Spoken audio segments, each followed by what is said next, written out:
কথা বলতেন, সুন্দর বিশ্লেষণ করে দিলেন।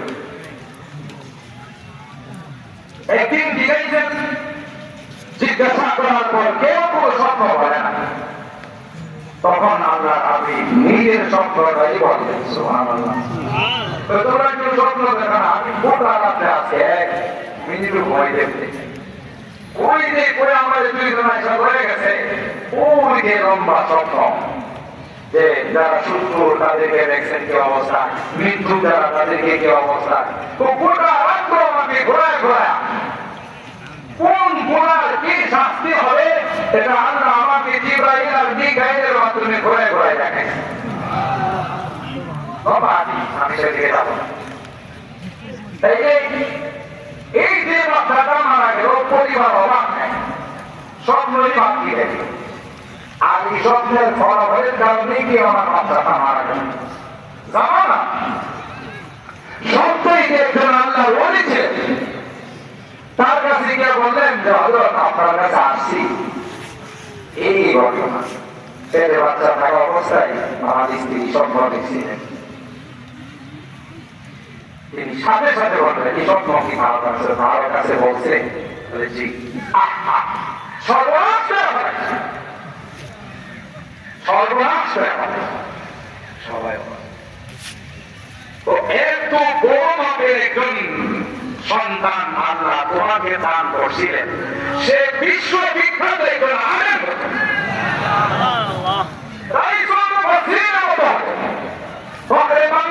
হতো, এত বড় মাপের একটা আলেম সন্তান আল্লাহ তোমাকে দিয়েছিল। তোমার সন্তান বিশ্লেষণ ছিল পুকুরা নদী থেকে বিদেশি দেশি গানা বাজানা সবাই যেমন এটা থেকে উপকৃত হয়, ফায়দা হাসিল করে। তোমার সন্তানের কারণে যেগুলো থাকে এগুলো সব তেল মারার কাজে থাকে। এক সময় আলেমদের মধ্যে দুই রকমের আলেম আছে, সবচেয়ে সঠিক কারণ দেখেন না। এক সময় জান্নাতের টিকিট ধরে ঘুরতো, তারে মনে হয় জান্নাতের টিকিট দিয়ে দিত।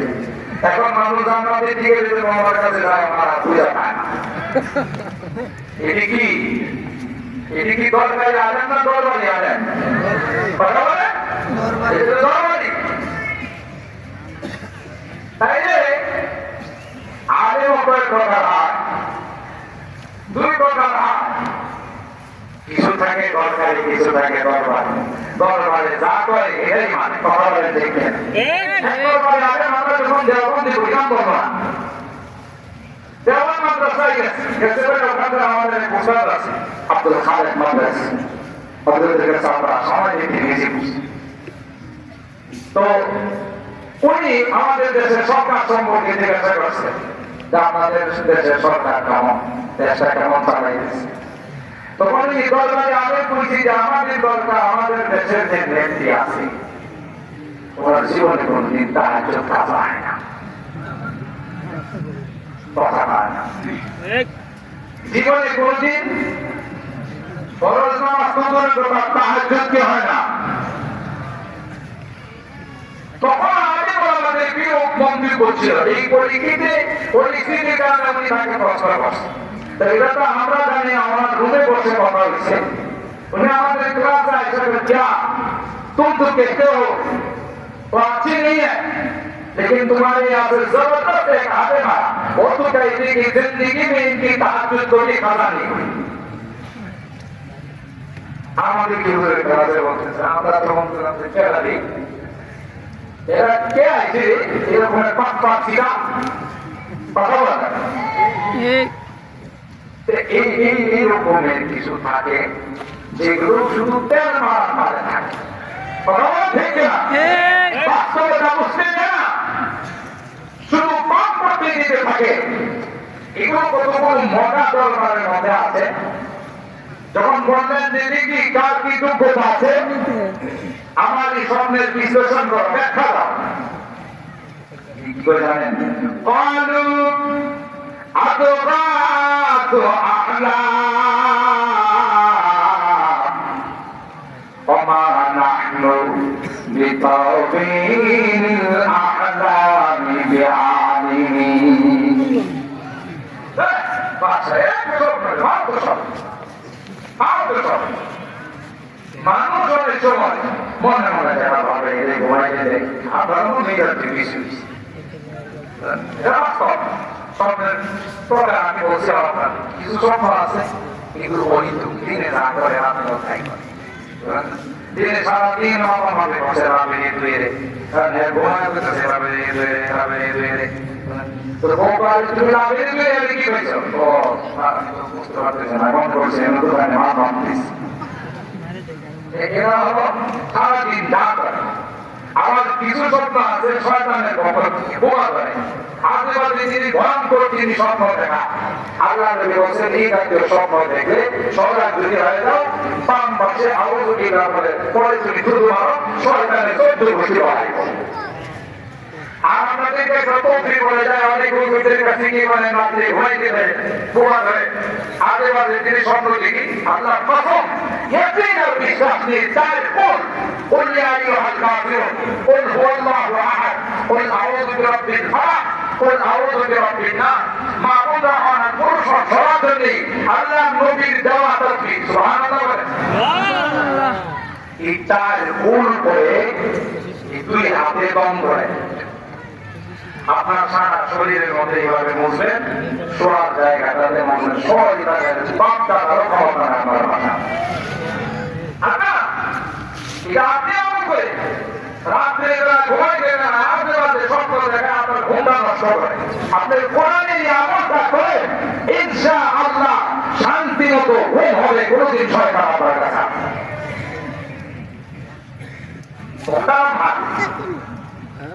এরা জানে না শুনে না এরা ভাই আল্লাহ তো আহলাম আপনার এই স্বপ্ন একটা ফালতু স্বপ্ন কোন কামের স্বপ্ন না আর আমরা করি ভালো স্বপ্নের বিশ্লেষণ করি আপনার ফালতু স্বপ্নের বিশ্লেষণ জানে না নেই আপনার যেটা বলে দেয় কথা বলেন ঠিক না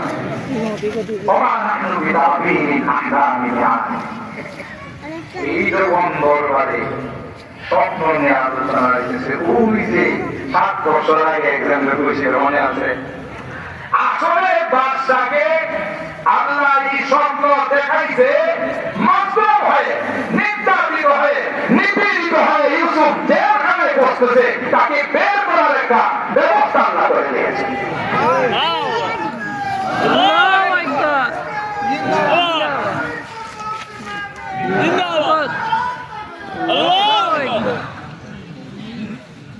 সম্মানিত সুধী প্রেক্ষাপটের সাথে কিভাবে মিলে নেয় দেখেন হযরত উলামা ইকরাম নায়েবে রাসূলুল্লাহ পুরো ধরনের পক্ষে বিপক্ষে কোনোদিন কাজ করে না ইসলামের বিপক্ষে কেউ বলবে সে যেও সাথে সাথে প্রতিবাদ করার জন্য রাস্তায় নেমে যাবে কারণ আল্লাহ নবী বলে গেছেন ওয়ারাসাতুল আম্বিয়া নবী নাই নবীর কাজ তারা করবে কথা বলেন ঠিক না উলামা ইকরাম মুক্তির দেবতার বিরোধিতা করার কারণে কথায় মুক্তির বিরোধিতা করার কারণে উলামা ইকরামদেরকে অন্যায়ভাবে জেলখানায় ঢোকানো হয়েছিল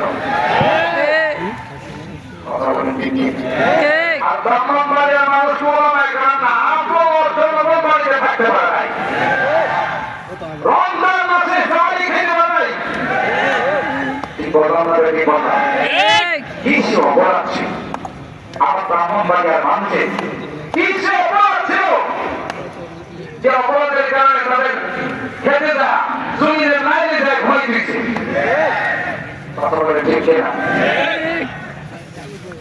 আসমানের মালিক কি ঘুমাইছে আসমানের মালিক বলছে সবার শুধু সবার এক মুক্তির বিরুদ্ধে আন্দোলন করার কারণে তোমাদের জেলখানায় ঢুকতে হয়েছে জীবন দিনে তোমাদেরকে অকথ্য নির্যাতন করা হয়েছে আমি এমন দিন তোমাদের মাঝে পাঠাবো যে এক দিনে বাংলাদেশের সব মুক্তি অপসারণ হয়ে যাবে দেখছেন তার কথা টাকার কথা আল্লাহ দাম্ভিকতা আল্লাহ পছন্দ করে না অহংকার আল্লাহ পছন্দ করে না জোরক আল্লাহ পছন্দ করে না। এখন অনেকের কাছে গেলে ব্রাহ্মণ মানুষ